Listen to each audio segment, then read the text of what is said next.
Kei te whakarongo mai koe ki a Tau FM. It's nearly hot in here, and it is heating up in here at the moment because kua tai mai te pirimia, we've got the Prime Minister in the whare, Christopher Luxon.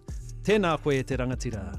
Tēnā koutou, it's great to be with you. It's really fantastic, and we've had a great time with Ngāi Tahu today, and it's great to be in your studio with you. Yeah, you reckon it's pretty flash? It's really cool. I mean, for the listeners here, it's quite a setup. There's a whole bunch of, it looks like the front end of a 747 or something, that control panel you're driving, so it's quite special. It's right, it is very technical.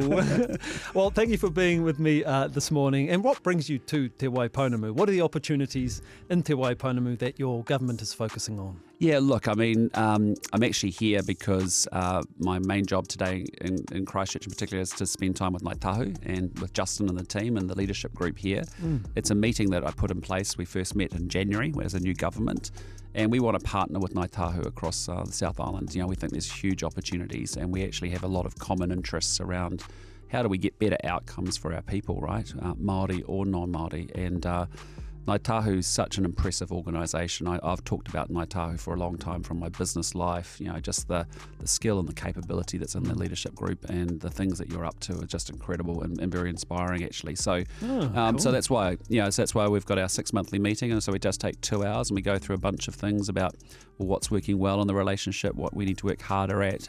More importantly, where can we collaborate and more, where can we get better outcomes for people. And that's what, I've come to politics just in the last 3.5 years, and the reason I've come is because I think we have a fantastic country. We've got an amazing place with so much potential, but we're not realising that at the moment, and we've really got to work harder at actually improving education outcomes, improving health outcomes, improving and rebuilding the economy, making sure we restore law and order across the country. And so those are the things that a lot of pressure. Sure, but it actually is.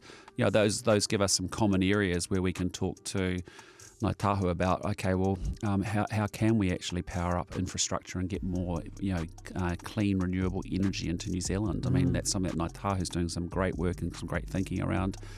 We want to double the amount of renewable electricity in New Zealand. And so, Ngāi Tahu's been off in Japan last week. I was in Japan the week before.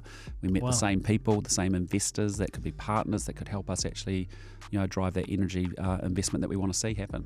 He waka eke noa, that's what we say in our Māoritanga, is basically we're on the one boat heading in the same directions. And speaking of last week, you attended the National Matariki Hautapu celebration. That was special. That was unreal. It was a real highlight of this year, actually, to be at Treble Cone, hosted by Ngāi Tahu, who did an exceptionally good job, Edward Allison. But you had all these amazing young people that did the hautapu, and they did an exceptionally good job. It was so mint, professional, world class, and to be up on the top of Treble Cone celebrating Matariki as the new day dawned. I mean, Beautiful. That was a different realm. It was quite special. So for Shane Reti, and today I've actually brought some of the same ministers that were there, Shane Reti and Nicola Willis and myself and Tama Potaka and Chris Bishop are all here today, and many of us experienced that. It was very special. And I'm just saying before, I've never had crayfish. And what else did we have for breakfast? You've never had crayfish? Crayfish and oysters for breakfast. You need to come to the Te Waipounamu more often. I mean, I like it. I mean, like, I've never ever had that luxury for breakfast before in my life. Well, this is the third year now that we are celebrating Matariki as a public holiday. Yeah. And how do you think this national celebration is impacting us and our identity as Aotearoa New Zealand? Well, I think it's great, and it's being adopted by all New Zealanders. And I think that's the thing, is it's a Aotearoa New Zealand thing. It's not just a Māori New Year thing, and that's the way for us. And I think, when I talk to Rangi Matamua, who's been the professor behind all of it and done such a great advocacy job and champion of Matariki, every year it's getting bigger and better. I've been going to the Ngāti Whātua Orake when I've been in Auckland before, and then to come to be at the Ngāi Tahu national event was next level again. And it's being celebrated actually in different ways across different regions of New Zealand, and the regional variations and the different iwis are putting different spins on it. But it's actually, it's a really special occasion because you get to reflect on the past and those that have gone before us. You do think about celebrating in the moment with your friends and family, and you're obviously thinking about planning ahead for the year ahead as well. So I think it's a great event that just enables us to take stock and have a beat, come together, put aside the differences that we all inevitably have with each other across the country and within the country, and actually celebrate it as one people. Ka pai. Well, speaking of going forward into the future, we're hearing throughout our takiwa that there is increasing concern, wanga wanga, about the government's agenda and the impact on Māori and the treaty. And there's also concerns at the speed at which the government is progressing some of these kaupapa, which allows ample time for engagement with the iwi and their concerns as a treaty partner. Are you aware of these concerns? And if so, how Kōrero? What's your response? Yeah, look, I am aware of those concerns, and what I'd say to you first and foremost is, the Treaty of Waitangi is our founding document, right? It is not changing. The treaty settlement we have with Ngāi Tahu, our treaty settlements are all going to be respected, and it's important we uphold the obligations going forward into the future. So those are things that we believe as a government that are just really, really important. But what I'd say is also there is rhetoric on all sides of politics from different political leaders that I think is really unhelpful, and I think we've got to call that out, whether it's on all sides, frankly, in equal numbers. And so it's important that we do that. But what we are united around is actually making sure we improve outcomes for Māori and non-Māori.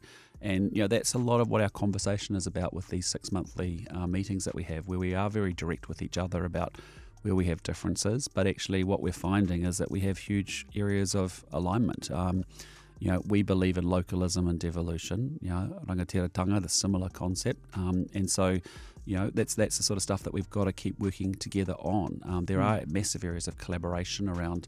We were spending time today talking about healthcare, for example. Well, what Shane Retty's wanting to do, which is to power up, iwi organisations, health organisations, to be able to get, improve immunisation rates for under 2 Māori kids. That's exactly what we want to do, exactly what Ngāi Tahu wants to do, for example. And so that's, in the health space, we're collaborating exceptionally well together in the agenda that we've got there. On infrastructure and resource management, there's some things that we've got to do a better job on. But actually, Ngāi Tahu's also very interested in speeding things up and getting things done and getting ahead. And you've seen some of the work that's happened around, even just special zones, essentially, where, they've actually been able to do deals with local government around getting rid of some of the bureaucracy that's getting in the way of developing that land, for example. So some of that stuff is very, very similar in terms of how we want to look at it. And we're just saying, look, and I know we're moving at pace, but we have to move at pace because the country has been, we've had 4 of the last 6 quarters of the country and the economy shrinking. We know we've got big problems where we've spent a lot of money and got no improved outcomes. In fact, everything's got worse. And we're now a new government that actually has to get results for people, and that's what they expect us to do. And so, I am interested, well, how do we get our kids back to school again? How do we, within what we teach them, actually sets them up so they can be competitive around the world, so they can actually sell high-value products to the world and make more money and to live higher quality lives? How do we actually deal with the health outcomes that we've got? And how do we deliver better solutions for Māori by Māori as a result? Those are the things that we are discussing, and infrastructure and energy, a big topic of conversation where Ngāi Tahu has great interest and great expertise in that area, and we're fully aligned on that stuff. So I hear the noise and the rhetoric. I'd just say also sometimes you've got to shut out some of the noise and actually focus on the problem and what's the common sense solution that you need to do it. Yes, we're moving at pace because we have to, because we've got to turn the country around. Well, sounds like some pretty intense kaupapa, but the most intense question of the day is, what's the most important quality in a friend? We've got a lot of our listeners saying... Oh, it's a great question. Yeah, they're saying caring, great listener, trustworthy, but the most important one a lot of them are saying is bring my favourite my favourite food. Favourite food to a table. What's your take on this? I think it is actually... My wife Amanda and I talk about it because we met when we were 15 and we've been together forever. Childhood sweethearts. Yeah, we have been actually. Met here in Christchurch, which is home for us. But I think the trick is actually caring about the other person more than you care about yourself. Ooh. And if you have that mentality, waking up each day and thinking, what can I do today? That is, putting the other person first, I think, is important. So I can see why she married you. Yeah, well, I married up, let's be clear. I mean, she totally upgraded me, so You're I'm very punching. lucky. Yeah, exactly, I am punching. I agree with that. Yeah. All right. Ngā mihi o te runga rawa ki runga ki a koe e te pirimia. Thank you so much for joining me in the studio this morning, the Prime Minister, Christopher Luxon. Tēnā koe. Kia ora, it's been great to spend some time. Thanks for having me. It's Ta'u FM, the beat of the South.